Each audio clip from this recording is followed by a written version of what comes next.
Bharuch SOG પોલીસની team પેટ્રોલિંગમાં હતી તે દરમિયાન મળેલી માહિતીના આધારે અંકલેશ્વરની બાબરનાથા ચાલમાં રેડ કરતા 3 ઈસમોને એમડી ડ્રગ્સના જથ્થા સાથે ધરપકડ કરી હતી. તેઓની પૂછપરછ કરતા ઓએનજીસી વર્કશોપ પાસેની નીલકંઠ સોસાયટીમાં રહેતા શુભમ સંજય પરિહાર અને રાજપીપળા ચોકડી પાસેની રચનાનગરમાં રહેતા જગદીશ સેલા ભરવાડ તેમજ આંબોલી રોડ પર આવેલા અન્નસ સોસાયટીમાં રહેતા વસીમ રાજા હનીફ શેખ હોવાનું જણાવ્યું હતું.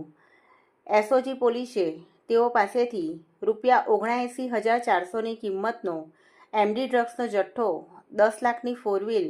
અને ₹1,25,000ના 4 નંગ મોબાઈલ તેમજ ડિજિટલ વજન કાંટો મળી કુલ ₹12,04,000 ઉપરાંતનો મુદ્દામાલ કબજે કર્યો હતો અને સુરતના કામરેજના સાહિલ નામના ઈસમને વોન્ટેડ જાહેર કરી તેઓ વિરુદ્ધ અંકલેશ્વર બી ડિવિઝન પોલીસ મથકમાં ફરિયાદ દર્જ કરાવી હતી.